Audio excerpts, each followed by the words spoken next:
Olá! Isaías Silva, instrutor de trânsito, para mais um vídeo no canal Descomplicando o Trânsito. Gente, esse vídeo eu senti uma necessidade de esclarecer algumas questões que eu julgo muito importantes, né?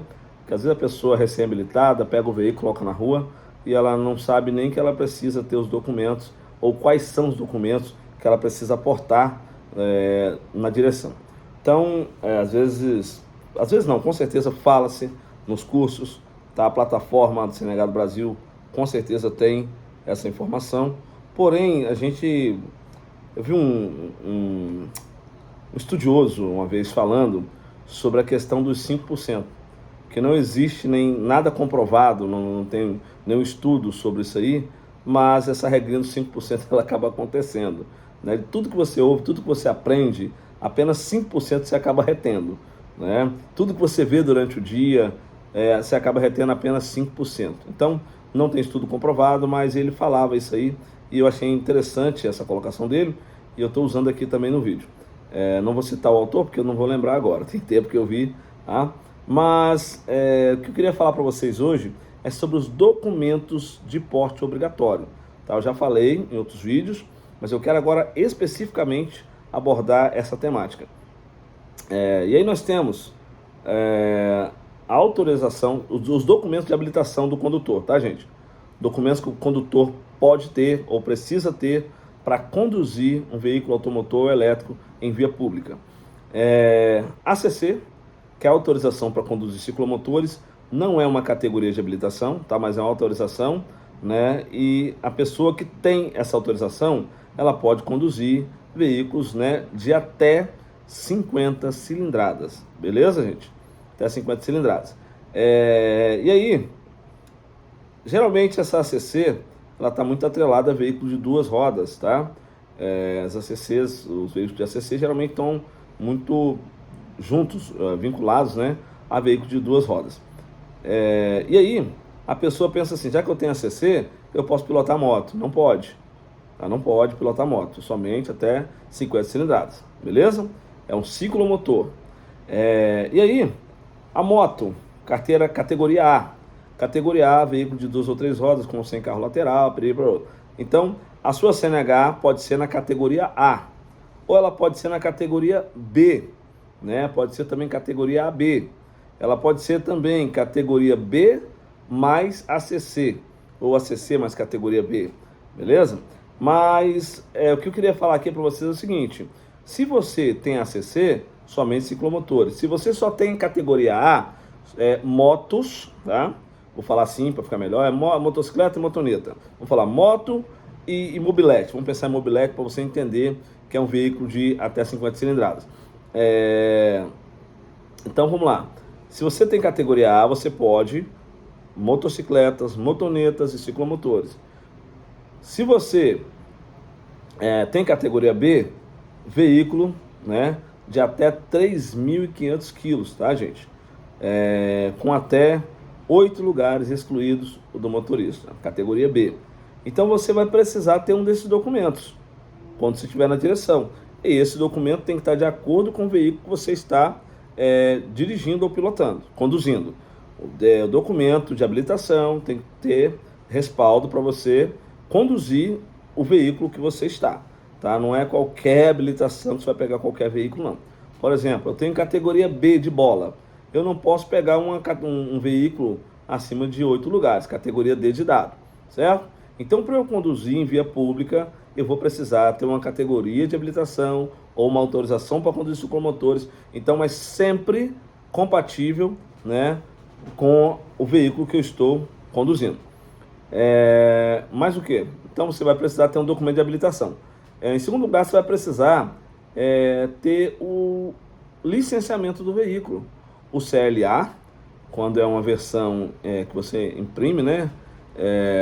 Geralmente em folha de A4, e o CRLV, mesmo documento, gente. Só que aí o Código de Trânsito diz que é a versão digital, mas o documento é o mesmo, tá? Que licencia o veículo a estar sendo conduzido em via pública, beleza? Então tem que ter esse documento também.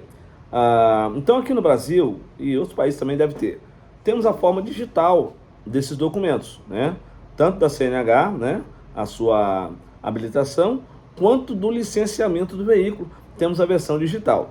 Mas se você for para países estrangeiro, você precisará ter a versão impressa, beleza? Anote essa informação aí que é importante. EAR, gente.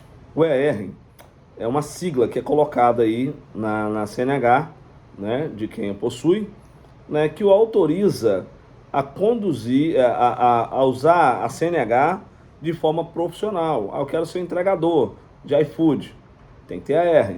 Eu quero trabalhar aí nos aplicativos, transportando passageiros, tem que ter EAR.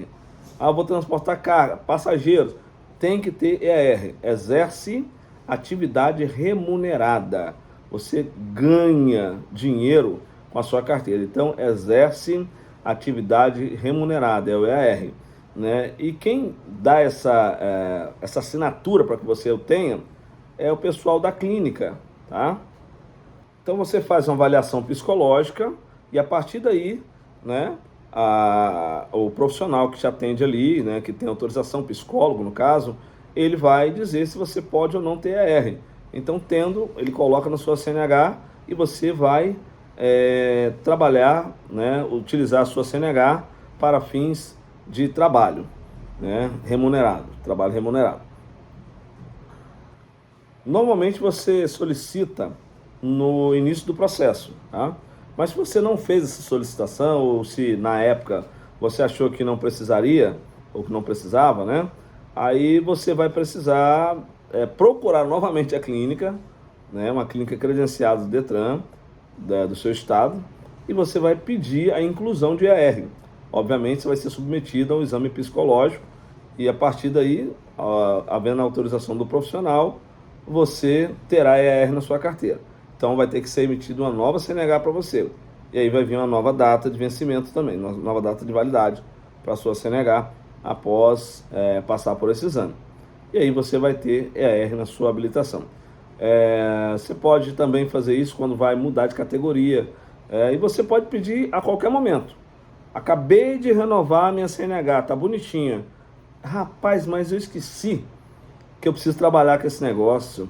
Aí você volta lá, pede um novo exame e aí a sua nova CNH vai ser expedida com essa observação.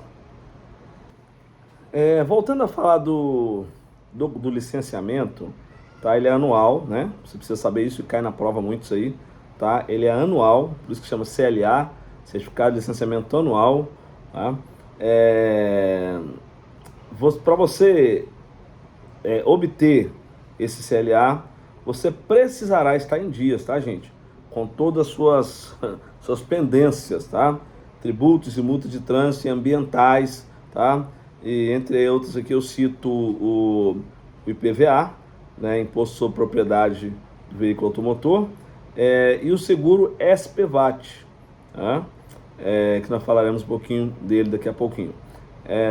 Mas enfim, você vai precisar também comprovar que está em dias com recall, tá? É um chamamento, tá, gente, para consumidores. Exemplo, adquirir um veículo e aí de fábrica ele saiu com um problema no freio, né? Aquela série que eu adquiri tem problemas no freio. Eles vão fazer um chamamento. Obviamente, eles comunicam aos órgãos de trânsito, né? E todo mundo está ciente, né? Que os veículos fabricados naquela tiragem ali, eles precisarão passar pelo recall.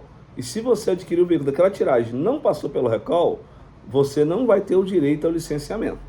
Beleza? Então, recapitulando, você vai precisar estar em dias, são duas informações. Em dias, tá? Com os tributos, multas de trânsito, multas ambientais. E a segunda coisa meu Deus do céu, é a comprovação do recall. Então eles te dão um documento, você fez o recall, você anexa ali e leva para o órgão executivo de trânsito, Detrans, né, os Detrans, ou o Detran do seu estado, e aí a você será concedido sim o seu documento de licenciamento. Então você vai ter que também, né, como eu falei, você vai ter que estar em dias com algumas situações, e uma delas é o seguro SPVAT, né, que é um seguro obrigatório de proteção às vítimas de acidente de trânsito.